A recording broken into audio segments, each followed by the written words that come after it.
Most people are mentally exhausted, not because their lives are particularly hard, not because they're weak, but because they are trying to control things the human mind was never designed to control. Other people's opinions, future outcomes, whether everyone likes them, whether life goes exactly as planned. And 2,000 years ago, a former slave named Epictetus warned that this exact pattern would destroy a person's inner peace. He was right. And somehow, we still haven't listened. We live in a world that is constantly demanding something from us. Not just our time, our attention, our approval, our reaction, our performance. Someone posts something, we feel the pull to respond. Someone doesn't text back, we begin constructing stories about why something goes slightly wrong. Our mind immediately begins calculating every possible future consequence. This is not weakness. This is biology. The human brain evolved to scan for threats, to predict danger before it arrived. That instinct kept our ancestors alive. But in the modern world, there are no predators. There's only social rejection, uncertainty, and the endless noise of other people's opinions. And so the brain, brilliant, loyal, exhausted, keeps scanning, keeps predicting, keeps trying to hold everything together. The brain confuses control with safety.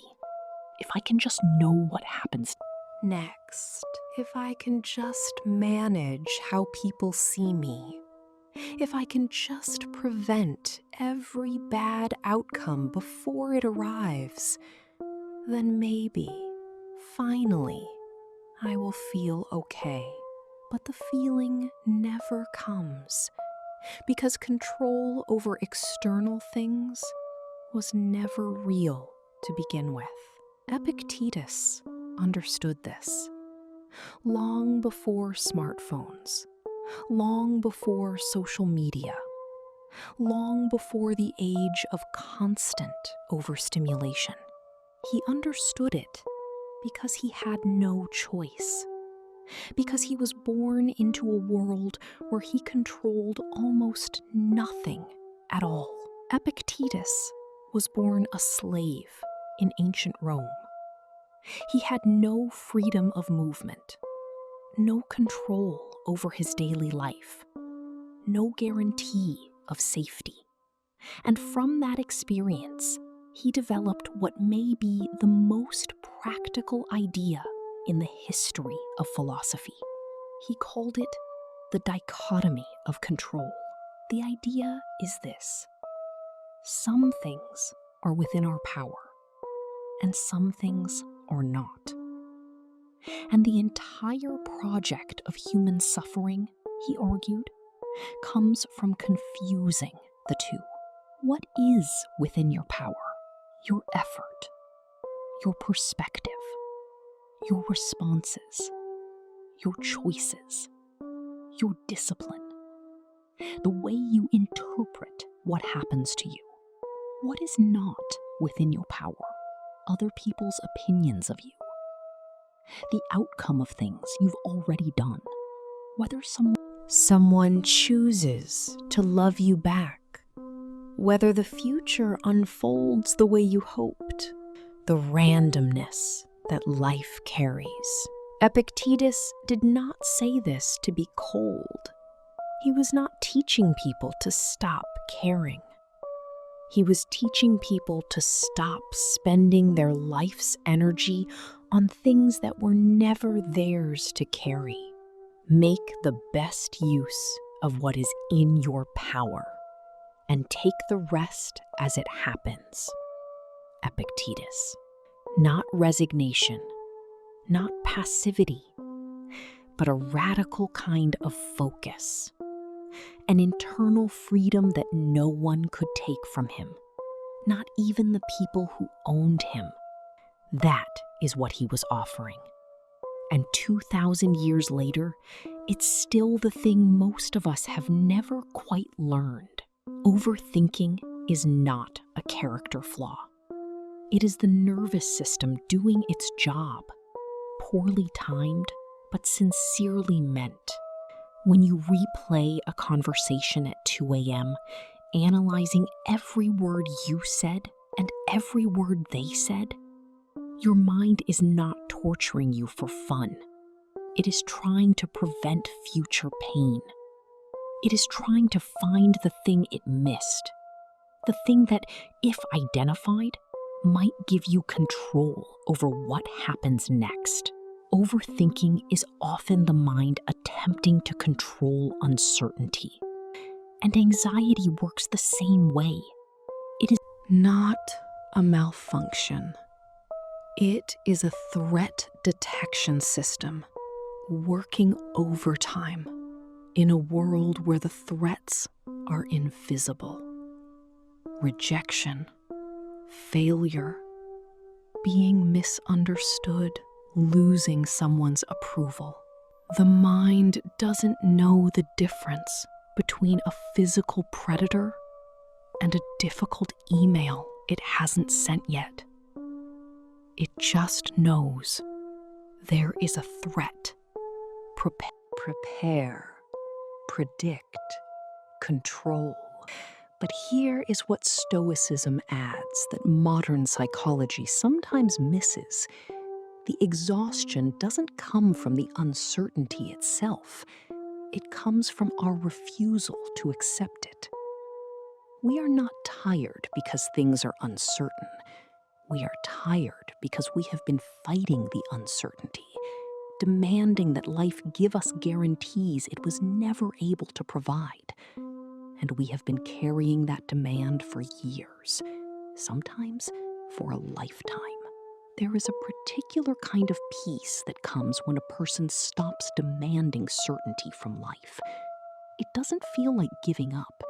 It feels more like setting something heavy down, something you've been carrying so long you forgot what it felt like not to carry it. Peace begins when the mind stops demanding certainty from life. The Stoics called this equanimity, not the absence of emotion, not numbness, but a steadiness, a kind of emotional ground you return to, even when things go wrong. When you stop tying your inner peace to how someone responds to your message, when you stop needing the future to look exactly the way you planned, when you stop outsourcing your sense of okayness to things that were never under your control, something shifts, quietly, without drama. The nervous system begins to settle. The mind, finding less to monitor, begins to slow. And the present moment, which you'd been too anxious to actually inhabit, starts to feel like enough.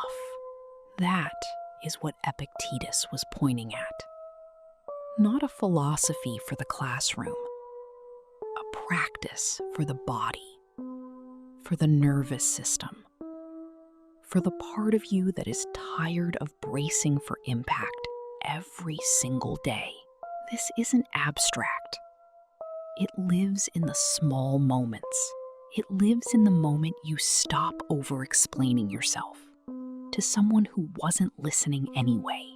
In the moment you notice you've been obsessing over an unread text, and you consciously put your focus back somewhere you can actually act.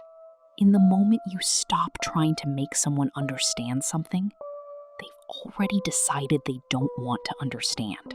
In the moment you catch yourself predicting every possible future outcome, and you ask, what can I actually do right now, in this moment? These are not grand gestures. They are small redirections, tiny acts of returning to what's real. Epictetus didn't teach a complicated system. He taught one question, asked over and over. Is this within my power, or is it not? If yes, act. Give it your full attention, your full effort, your full presence. If no, release it. Not because it doesn't matter, but because holding on will cost you far more than letting go ever will. That is the practice. Simple, difficult, worth everything. Epictetus did not teach people how to control life. He taught people how to stop letting life control them. And maybe peace was never about managing every outcome. Maybe it was never about having all the answers. Maybe it was always just about learning, slowly, imperfectly, to loosen your grip on the things that were never yours to hold in the first place.